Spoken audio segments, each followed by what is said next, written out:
जब मैंने तुम्हें जॉब के लिए कहा था तब तो तुमने मुझे साफ साफ मना कर दिया था। लेकिन एक महीने पहले जब तुम्हें मैं अपनी ब्यूटी खोलने के लिए कहा तो तुम झट से मान गए। क्यों योगेश? पिछले एक महीने से देख रही हूँ तुम मेरा घर के काम भी हाथ बटाने लगे हो।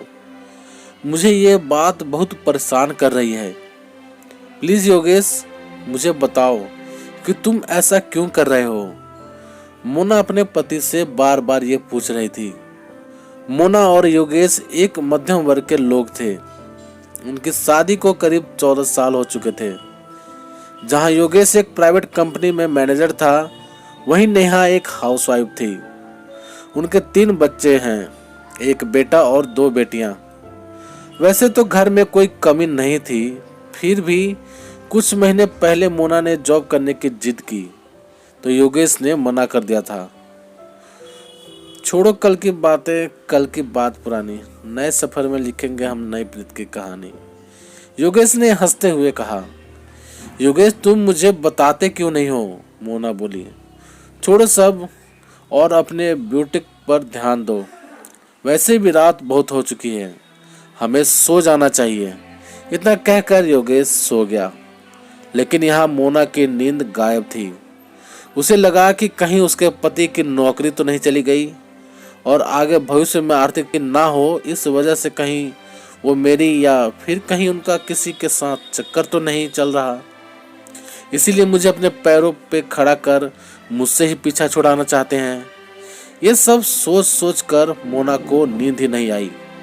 मोना, उठो और चाय पी लो। देखो, मैंने तुम्हारे लिए चाय बनाने की कोशिश की है। योगेश उसे प्यार से उठाने लगा। लेकिन ये क्या, उसने जब मोना का हाथ पकड़ा तो उसका शरीर बहुत गर्म हो रखा था। मोना, लगता है तुम्हें बुखार है। मैं अभी डॉक्टर को कॉल करता हूँ, योगेश ने कहा और डॉक्टर को कॉल कर बुला लिया। डॉक्टर आए और उन्होंने चेकअप किया। हाई बीपी की वजह से इन्हें बुखार आ गया है।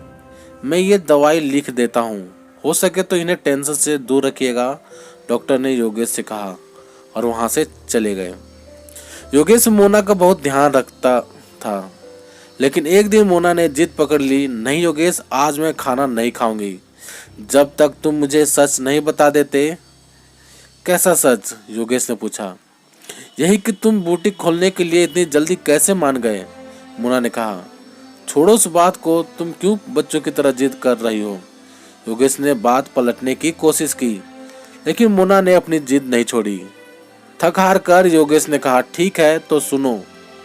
6-7 महीने पहले जब तुमने मुझे जॉब के लिए कहा तो मैंने तुम्हें इसलिए मना किया क्योंकि उस समय तुम अपना स्टेटस बदलना चाहती थी। तुम्हें याद है तुम्हारा जो लास्ट किटी पार्टी जो हमारे घर पर ही था? उस वक्त तुम्हारी सारी सहेलियां अपनी अपनी जॉब के बारे में बात कर रही थी और उन्हें देखकर तुम्हें ऐसा लगा कि तुम सिर्फ एक हाउसवाइफ हो, इसलिए तुम्हारा स्टेटस उनके सामने कुछ नहीं है। इसलिए जब तुमने मुझसे जॉब के लिए कहा था तो मैंने तुम्हें मना कर दिया था, क्योंकि मैंने तुम सबकी बात सुन ली थी। देखो मोना, हाउसवाइफ होना एक आसान बात नहीं है। मेरी माँ भी एक हाउसवाइफ रही हैं। मैं जानता हूँ कि उन्हें कितना काम करना पड़ता था। खाना बनाते वक्त वो एक कुक होती थी, घर की साफ सफाई के लिए वो मेड बन जाती थी, मुझे पढ़ाने के लिए वो टीचर बन जाती थी, तो घर के बजट को संभालने के लिए वो अकाउंटेंट भी बन जाती थी। मेरे पिताजी ने हमेशा ही माँ के हर काम का सम्मान किया। हाउसवाइफ होना भी गर्व की बात होती है। इसलिए मैंने तुम्हें उस दिन जॉब के लिए मना कर दिया जब तुमने मुझसे पूछा था। लेकिन 2 महीने पहले जब मैं ऑफिस से घर आ रहा था तब तुम्हारे पिताजी यानी मेरे ससुर जी मिले। मैंने उनसे बातों बातों में तुम्हारे जॉब की बात रखी। तब उन्होंने मुझे बताया कि तुमने फैशन डिजाइनिंग कर रखी है और तुम्हारा सपना एक फैशन डिजाइनर बनने का था। तुमने इतने सालों में मुझे कभी नहीं बताया और कभी कुछ नहीं कहा कि तुमने क्या कर रखा है और तुम्हारा क्या सपना है। इसलिए मैंने सोचा कि अब तो बच्चे भी बड़े हो रहे हैं और यदि हम सब मिलकर घर के काम में मदद कर लेंगे तो तुम अपने सपने को भी पूरा कर पाओगी। इसीलिए मैं तुमसे कुछ समय पहले फैशन की बात करने लगा और तुमने मुझसे अपनी बुटीक के लिए कहा तो मैं तुरंत तैयार हो गया, क्योंकि तुम्हारे सपने को पूरा करने में मैं तुम्हारी मदद करना चाहता था। अब समझे तुम? योगेश ने अपनी बात पूरी की। इधर मोना की आंख में आंसू बह रहे थे, ये सोचकर कि वो योगेश के बारे में क्या सोच रही थी। तो प्यारे दोस्तों, आप सभी को ये कहानी कैसी लगी प्लीज़ कमेंट करके हमें ज़रूर बताना।